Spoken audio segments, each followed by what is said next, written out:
लाल मरूद का काम है जिगर का खून पैदा करना।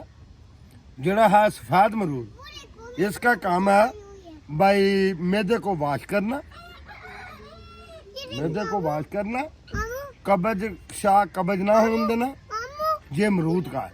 जिस आदमी को खांसी लगी हुई है, जिस आदमी को खांसी लगी हुई, अमरूद को काले नमक में दबा दो, गर्म पठान नहीं भुनते, उन्होंने दाबड़ी च डाल दो, उत्ते काला नमक डाल दो, ठीक है, गरम गरम उन्हें कट लो, ठीक है, उन्हें खा लो, तुम्हारी खांसी नहीं रहेगी, वाह ग्रेट, कब्ज भी नहीं रहेगी।